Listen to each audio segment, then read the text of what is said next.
All right, first of all, name and spelling. Jason Millsaps, Jasonmillsaps.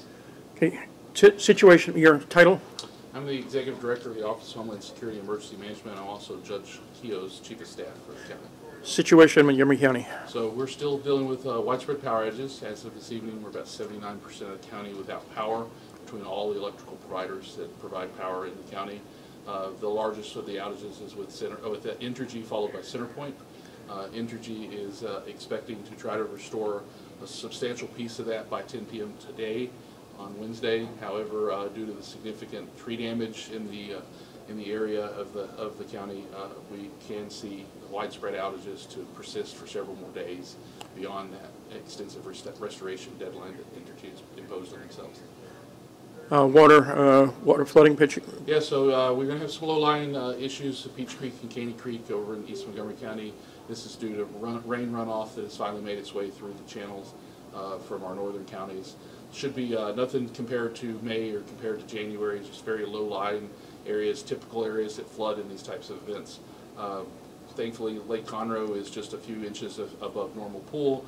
Their lake release is less than 1,000 cubic feet per second, and we have no downstream flooding problems with the West Fork of the San Jacinto expected at this time.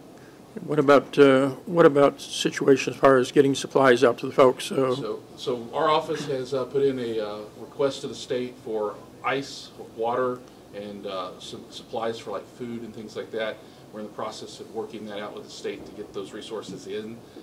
We do have some locally sourced ice and water that the office has at our disposal. That tomorrow or this morning at Woodforest Stadium, starting at 9 a.m., we will set up a distribution site and first come first served basis and distribute the supplies that the county has already acquired and has on hand. Then looking for Thursday to hopefully have state resources in where we could push multiple distribution sites at one time across the county. Once we have that logistically worked out, we'll announce those locations and times. Some fatalities in the county. Yeah, unfortunately we did have some fatalities. We had a gentleman who was struck and killed by a falling tree in the East Montgomery County area while he was on his tractor clearing some roads with fellow neighbors. And then we had a couple believed to be homeless at this time in Magnolia that were in their tent during the storm. A tree fell on that tent, struck and killed both those individuals.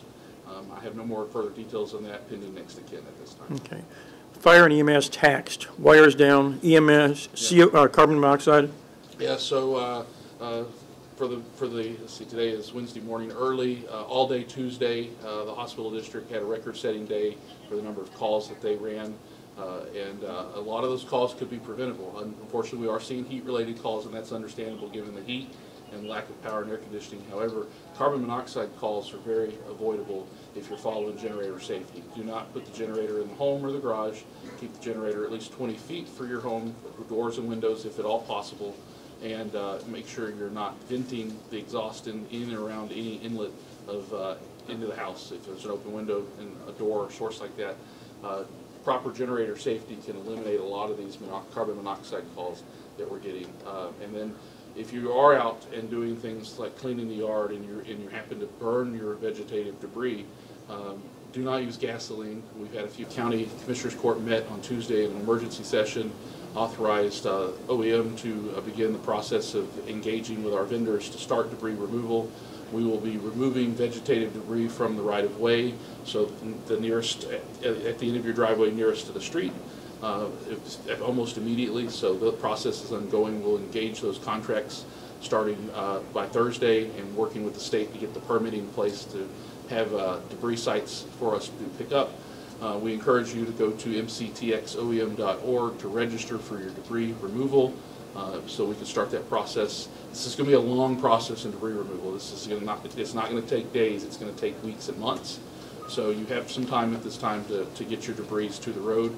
We will not pick up debris related to structure damage or debris related to household garbages and things like that. You'll have to haul that stuff away, dispose of it. But if it is tree limbs, trees, logs, anything vegetative that fell during the wind event, if it's at the road, we will get it picked up. We just ask for the patience of the community, as we have to bring in crews from all over the country in order to assist with this monumental task. County offices. As of today, Wednesday, non-essential personnel are still closed in the county. So the courthouses will be closed. Operations that are not law enforcement, emergency management, commissioners' offices are closed. So if you had jury duty on Wednesday or you have court on Wednesday, those dockets and everything will be reset. The court offices will not even be open to communicate that with you, so be patient with that. This is due to the lack of power in the downtown area. Downtown Conroe is still without power, and the infrastructure down there is pretty damaged. And a number of our buildings downtown do not have backup generators on them to provide power. So we are still down at this time.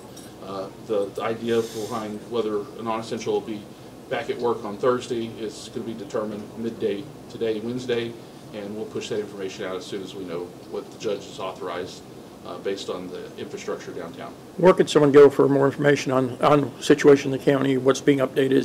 Social media is the best thing. The judge and OEM post out on Facebook our situation or needs that needs to be met, information related to what's going on, cooling centers, shelters, and things like that very often. So if you check on social media, that is the best thing to do.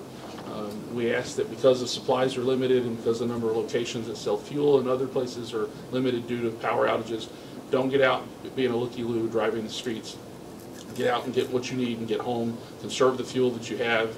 I understand people are cooped up and cars are refuge with cooling, but standing in line for 12 hours for fuel is not a good thing either in the heat. So do what you can to conserve.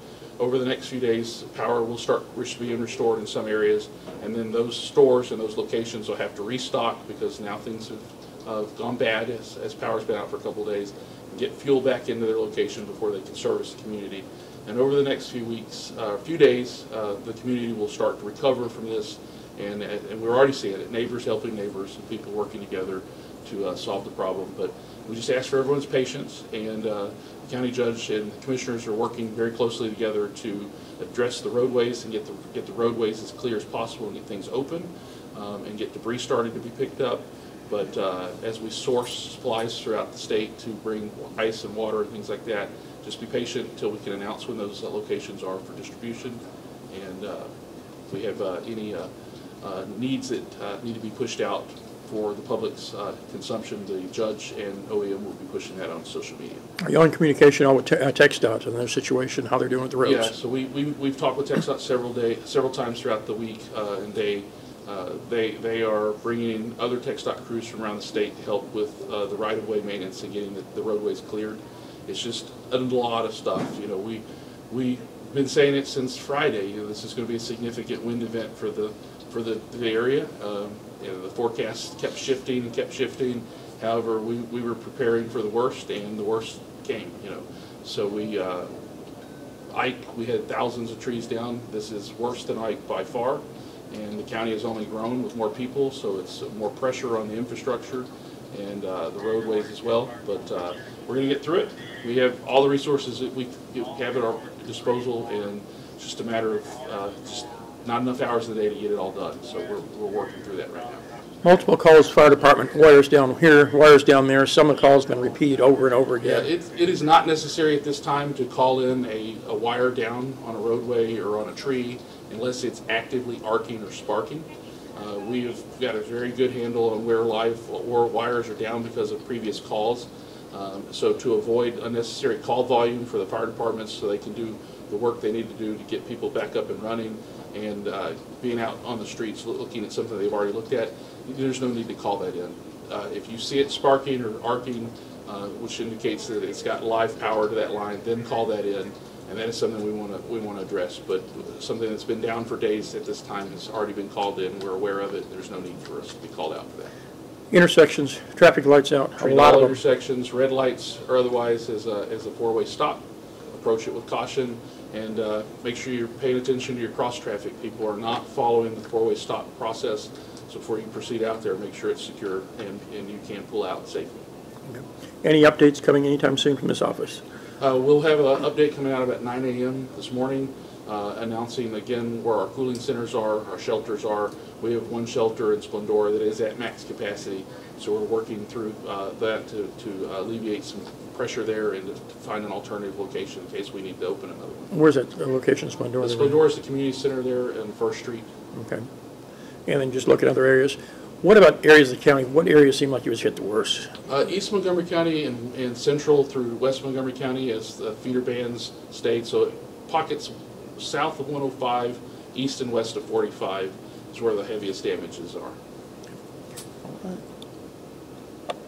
Got it.